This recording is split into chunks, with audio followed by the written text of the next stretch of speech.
ಎಲ್ರಿಗೂ welcome back to ತ್ರಿಯೋ 360. Chauthi ದಿನ ಮೋದಕ ಇಲ್ಲ ಅಂದ್ರೆ ಹಬ್ಬನೇ ಅಪೂರ್ಣ ಅನ್ಸುತ್ತೆ ಅಲ್ವಾ? ಯಾಕಂದ್ರೆ 3 ಲೋಕಕ್ಕೆ ಅಧಿಪತಿಯಾದ ಶಿವ ಪಾರ್ವತಿನ ಗಣಪ 3 ಸುತ್ತು ಸುತ್ತಿ ಮೋದಕನ ತನ್ನದಾಗಿಸ್ಕೊಳ್ತಾನೆ. ಸೊ ಹಾಗಾಗಿ ಈ ಮೋದಕ ಗಣಪನಿಗೆ ಆನಂದ ಮತ್ತು ಭಕ್ತರಿಗೆ ಜ್ಞಾನವನ್ನು ತಂದುಕೊಡುತ್ತೆ ಅಂತ ಹೇಳ್ಬೋದು.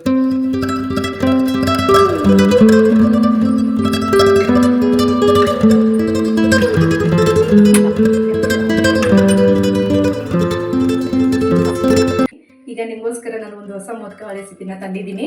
ಯಾವುದು ಅಂದರೆ ಕ್ಯಾರೆಟ್ ಮೋದಕ. ಅದ್ರ ಇಂಗ್ರೀಡಿಯೆಂಟ್ನ ತೋರಿಸ್ತೀನಿ ನಿಮಗೆ.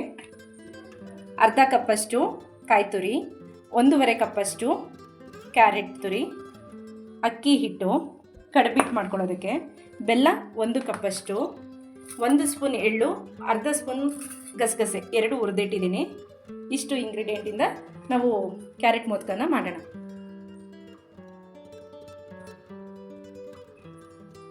ಮೊದಲಿಗೆ ನಾವೀಗ ಬೆಲ್ಲ ಕರಗಿಸ್ತಾ ಇದ್ದೀವಿ. ಸ್ಟವ್ ಹಚ್ಚಿಕೊಳ್ಳೋಣ, ಪಾತ್ರೆ ಇಡೋಣ, ಬೆಲ್ಲ ಹಾಕೋಣ, ಸ್ವಲ್ಪ ನೀರು ಹಾಕೋಣ,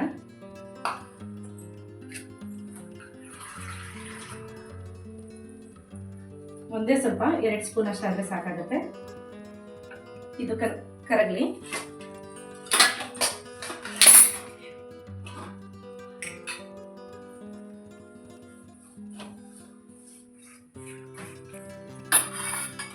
ಈಗ ಬೆಲ್ಲ ಕರಗಿದೆ, ನಾವು ಇದನ್ನು ಶೋಧಿಸ್ಕೊಳ್ಳೋಣ.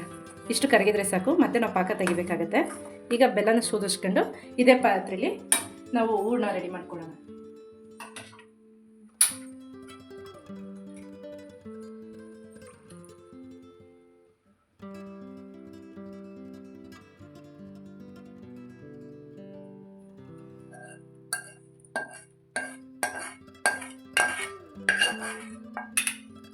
ಇದೇನು ಬೆಲ್ಲ ಕರಗಿದೆ, ಅದೇ ಪಾತ್ರೆನ ನಾವು ಮತ್ತೆ ಸ್ಟವ್ ಹತ್ತಿಸ್ಕೊಳ್ಳೋಣ. ಮೊದಲು ಇದಕ್ಕೆ ತುಪ್ಪ ಏನು ಹಾಕೋದು ಬೇಡ, ಕ್ಯಾರೆಟ್ ತುರಿ ಹಾಕೋಣ.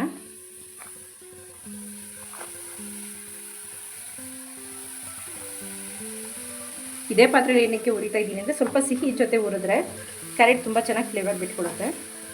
ಬೇಕಿದ್ರೆ ಬೇರೆ ಪಾತ್ರೆಯಲ್ಲಿ ಹುರ್ಕೋಬೋದು.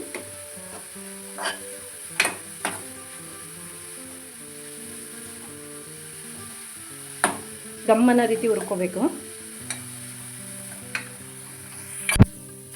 ಈಗ ನೋಡಿ, ಈ ಅದಕ್ಕೆ ಕ್ಯಾರೆಟ್ ಹುರ್ಕೋಬೇಕು, ಅಂದರೆ ಕ್ಯಾರೆಟ್ ಸ್ಮೆಲ್ಲೆಲ್ಲ ಹೋಗಬೇಕು. ನೋಡಿ, ಸ್ವಲ್ಪ ಎಲ್ಲೋ ಇಷ್ಟು ಟರ್ನ್ ಆಗಿದೆಯಲ್ಲ, ಈ ಕಲರ್ ಬಂದರೆ ಸಾಕಾಗತ್ತೆ. ಇದೇ ಸಮಯಕ್ಕೆ ನಾವು ಸ್ವಲ್ಪ ಏಲಕ್ಕಿ ಪುಡಿ, ಏಲಕ್ಕಿ ಈಗಲೇ ಹಾಕಿದ್ರೆ ತುಂಬ ಚೆನ್ನಾಗಿ ಘಮ ಬಿಟ್ಕೊಳ್ಳುತ್ತೆ. ಅರ್ಧ ಕಪ್ ಕಾಯಿ ತುರಿ, ಇಷ್ಟನ್ನು ಹಾಕೋಬೇಕು. ಇಷ್ಟನ್ನು ಹಾಕ್ಕೊಂಡು ನಾವು ಹುರ್ಕೊಳ್ಳೋಣ. ನೋಡಿ, ಈ ರೀತಿ ಹುರ್ಕೋಬೇಕು, ಮಿಕ್ಸ್ ಆಗಬೇಕು ನೀಟಾಗಿ. ತುಪ್ಪ ಸೇರಿಸೋ ಅಗತ್ಯ ಇರಲ್ಲ, ಯಾರು ತುಪ್ಪ ಹಾಕಕ್ಕೆ ಹೋಗಬೇಡಿ ಮಾಡಬೇಕಾದ್ರೆ. ತುಪ್ಪ ಹಾಕಿದ್ರೆ ಅದು ನಾವು ಕ್ಯಾರೆಟ್ ಫ್ಲೇವರ್ ಸ್ವಲ್ಪ ಮೈಲ್ಡ್ ಆಗಿಬಿಡುತ್ತೆ, ಕ್ಯಾರೆಟ್ ಡಾಮಿನೇಟ್ ಆಗಲ್ಲ. ತುಪ್ಪ ಹಾಕೋದ್ರಿಂದ ಫ್ಲೇವರು ಕಡಿಮೆ ಆಗ್ತಾ ಬರುತ್ತೆ. ನೀವು ಬೇಕಾದ್ರೆ ಕಡಿಮೆ ಮಾಡಬೇಕಾದ್ರೆ ತುಪ್ಪ ಬಳಸಿ, ಬಟ್ ಹೂರ್ಣಕ್ಕೆ ತುಪ್ಪ ಹಾಕಕ್ಕೆ ಹೋಗಬೇಡಿ. ನೋಡಿ, ಇಷ್ಟು ಫ್ರೈ ಆದರೆ ಸಾಕು ಕಾಯಿ ತುರಿ. ಈಗ ನಾವು ಬೆಲ್ಲ ಕನಕಿಸಿಟ್ಕೊಂಡಿದ್ವಲ್ಲ, ಈ ಬೆಲ್ಲ ಇದಕ್ಕೆ ಎಷ್ಟು ಬೇಕಾಗುತ್ತೆ ಅಷ್ಟು ನೋಡಿ, ಸ್ವಲ್ಪನೇ ಹಾಕಿ ಮಿಕ್ಸ್ ಮಾಡಿ.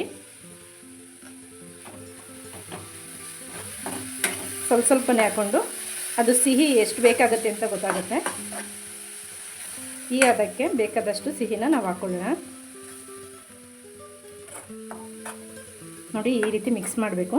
ನನಗಿನ್ನೂ ಬೇಕು ಅನ್ನಿಸ್ತಿದೆ, ಸ್ವಲ್ಪ ನಾನು ಆ್ಯಡ್ ಮಾಡ್ತಾಯಿದ್ದೀನಿ.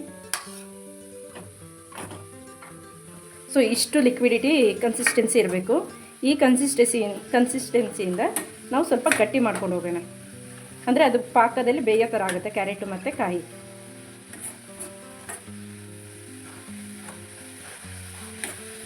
ನೋಡಿ, ಈಗ ಹೊಂದ್ಕೊಂಡು ಹೋಗ್ತಿದೆ. ನೋಡಿ, ಈ ಅದಕ್ಕೆ ಬರಬೇಕು. ಈ ಥರ ಹಿಂಗೆ ಹಾಕಿದ್ರೆ ನೀರು ಥರ ಏನು ತೋರ್ಬಾರ್ದು, ಹಿಂಗೆ ಇಟ್ಕೊಂಡ್ರು ಅಷ್ಟೇ. ನೋಡಿ, ಈ ಥರ ಇಲ್ಲಿ ಅದ, ಈ ಥರ ಇರೋ ಅದಕ್ಕೆ ನಾವು ಮುಂಚೆನೇ ಹುರಿದಿಟ್ಕೊಂಡಿದ್ದಂತಹ ಎಳ್ಳು ಮತ್ತು ಗಸಗಸೆ ಎರಡನ್ನೂ ಈಗ ಹಾಕ್ತಾಯಿದ್ದೀವಿ. ನೋಡಿ, 2 ಹಾಕಿದ್ಮೇಲೆ ತುಂಬ ಕಲರ್ಫುಲ್ಲಾಗಿ ಕಾಣಿಸ್ತಿದೆ. ಇಷ್ಟೇ, ಹೂರ್ಣ ರೆಡಿಯಾಗಿದೆ. ಈಗ ನಾವು ಕಡುಬಿಟ್ಟನ್ನ ಮಾಡ್ಕೊಳ್ಳೋದಕ್ಕೆ ಹೋಗೋಣ. ಸ್ಟಾರ್ಟ್ ಮಾಡಲ. ನೋಡಿ, ಇದು ಈ ರೀತಿ ಹೂರ್ಣ ರೆಡಿ ಇರಲಿ. ಈ ರೀತಿ ಆಗಿರೋ ಹೂರ್ಣನ ನಾವು ಎತ್ತಿಡೋಣ ಪಕ್ಕಕ್ಕೆ. ಅದು ಸ್ವಲ್ಪ ಆರಲಿ. ಈ ಪಾತ್ರೆಯಲ್ಲಿ ನಾನು ಈ ಕಪ್ಪಲ್ಲಿ 3 ಕಪ್ಪಷ್ಟು ನೀರು ಹಾಕಿದ್ದೀನಿ. ಸ್ಟವ್ ಆನ್ ಮಾಡ್ಕೊಂಡಿದ್ದೀನಿ. ಸೊ ಇದನ್ನು ಕಡುಬಿಟ್ಟು ಮಾಡೋದಕ್ಕೆ ಬಳಸ್ತಾ ಇದ್ದೀನಿ. ಇದಕ್ಕೆ ಸ್ವಲ್ಪ ಚಿಟಿಕೆ ಉಪ್ಪು,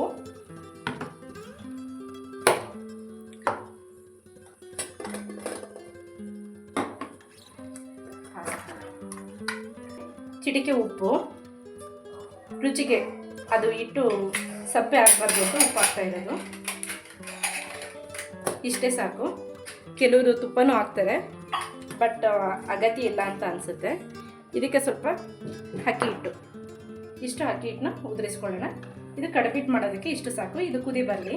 ಕುದಿ ಬಂದಮೇಲೆ ನಾವು ಕಡುಬಿಟ್ಟು ಮಾಡ್ಕೊಳ್ಳೋಣ. ಈಗ ಇದು ಕುದಿ ಬರ್ತಿದೆ. ಇದಕ್ಕೆ ನಾವು ಅಕ್ಕಿ ಹಿಟ್ಟು ಎತ್ತಿಟ್ಕೊಂಡಿದ್ವಲ್ಲ ಅದನ್ನು ಸೇರಿಸ್ತಾ ಹೋಗೋಣ. ನಾರ್ಮಲಾಗಿ ಕಡುಬಿಟ್ಟು ಹೆಂಗೆ ಮಾಡ್ತಾರೆ ಅದೇ ರೀತಿ ನಾನು ಮಾಡ್ತಿರೋದು. ಸ್ವಲ್ಪನೇ ಸೇರಿಸ್ಕೊಂಡು ನಾನು 1 ಕಪ್ ಅಷ್ಟು ಆ್ಯಡ್ ಮಾಡಿದ್ದೀನಿ. ತಿರುಗಿಸ್ಕೊಳ್ಳೋಣ. ಇನ್ನೊಂದು ಸ್ವಲ್ಪ ಇಡಬೇಕು ಅನ್ನಿಸ್ತಿದೆ.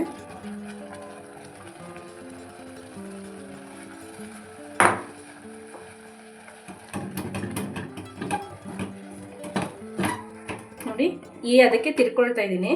ಇದನ್ನ ಇನ್ನೊಂದು ಸ್ವಲ್ಪ ತಿರುಗ್ಬಿಟ್ಟು ಮುಚ್ಚಿಟ್ಬಿಟ್ಟು ಹಬೆಲ್ ಬೇಯಿಸೋಣ.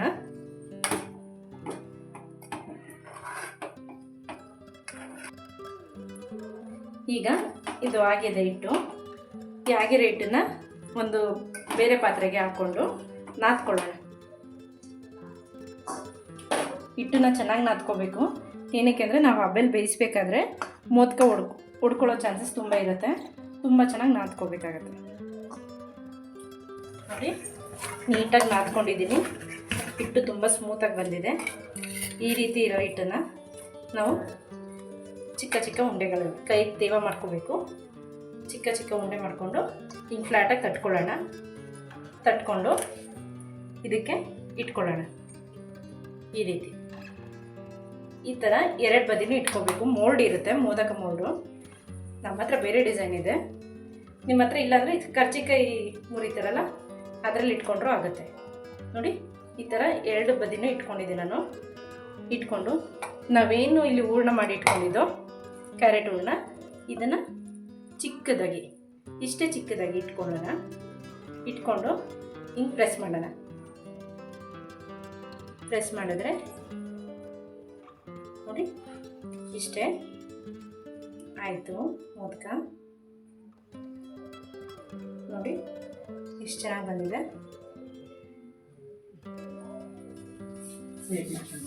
ಈ ರೀತಿ ಕಡುಬಿಟ್ಟೆಂದು ಬಟ್ಲು ಮಾಡ್ಕೋಬೇಕು.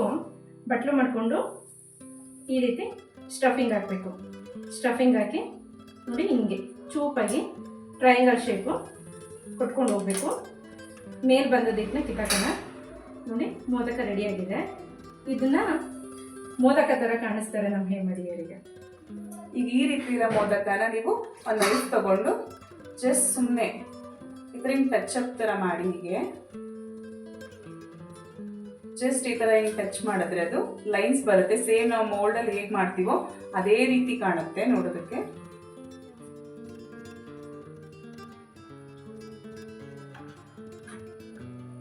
ನೋಡಿ, ಸೇಮ್ ಅದೇ ರೀತಿ ಕಾಣ್ತಾ ಇದೆಯಲ್ಲ.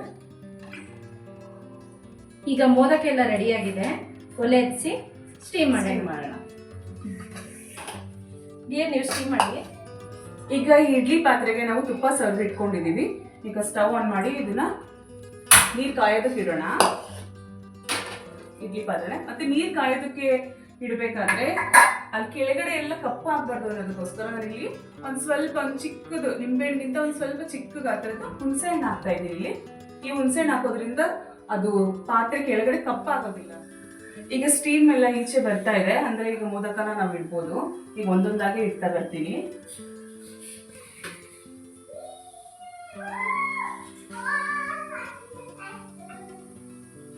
ಓಕೆ, ಈಗ ಇದನ್ನ ಮುಚ್ಚಿ ಇಡ್ತೀನಿ.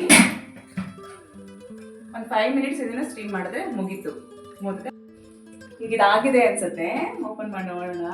ವಾವ್, ಇದು ಸಖತ್ತಾಗಿದೆ. ಮೋದಕ ಒಂದೊಂದು ತುಂಬಾನೇ ಚೆನ್ನಾಗಿ ಬಂದಿದೆ.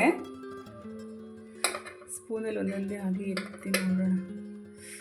ವಾವ್, ನೋಡಿ ಒಂದೊಂದೇ ಹಾಗೆ ಇಟ್ಟು ಸರ್ವ್ ಮಾಡ್ತೀನಿ ನಾನು. ನೋಡೋಕ್ಕಂತೂ ತುಂಬಾನೇ ಚೆನ್ನಾಗಿ ಕಾಣಿಸ್ತಾ ಇದೆ. ಹೇಗೆ ಬಂದಿರುತ್ತೆ ಅಂತ ಟೇಸ್ಟ್ ಮಾಡಿ ಹೇಳ್ತೀನಿ. ಶ್ವೇತ ಮಾಡಿರೋ ಮೋದಕ ರೆಡಿ ಇದೆ. ಹೇಗಿದೆ ಅಂತ ಟೇಸ್ಟ್ ಮಾಡಿ ನಾನು ನಿಮ್ಗೆ ಹೇಳ್ತೀನಿ. ಡಿಯರ್, ತುಪ್ಪ ಹಾಕೊಂಡು ತಿನ್ಬೇಕು. ಓಕೆ, ವೆಯ್ಟ್ ಮಾಡು. ಟೇಸ್ಟ್ ನೋಡಿ. ಈಗ ಗಣೇಶ ಹಬ್ಬಕ್ಕೆ ಮೋದಕ, ಕ್ಯಾರೆಟ್ ಮೋದಕ ಸಕ್ಕತ್ತಾಗಿದೆ. ವಾವ್, ಸ್ವೀಟ್ ಆಗಿ ಕ್ಯಾರೆಟ್ ಫ್ಲೇವರ್ ತುಂಬಾ ಚೆನ್ನಾಗಿ ಅನಿಸ್ತಾ ಇದೆ. ನಮ್ಮ ಮಕ್ಕಳು ಇದ್ದಾರೆ, ಅವ್ರಿಗೂ ಟೇಸ್ಟ್ ನೋಡ್ಸೋಣ. ಅದೇ ಟೇಸ್ಟ್ ಮಾಡ್ಸೋಣ. ನೀವು ಮಿಸ್ ಮಾಡದೆ ವಿಡಿಯೋ ನೋಡಿ ಈ ರೆಸಿಪಿನ ನಿಮ್ಮ ಮನೇಲಿ ಈ ಗಣೇಶ ಹಬ್ಬಕ್ಕೆ ಇದೇ ರೆಸಿಪಿನ ಮಾಡಿ.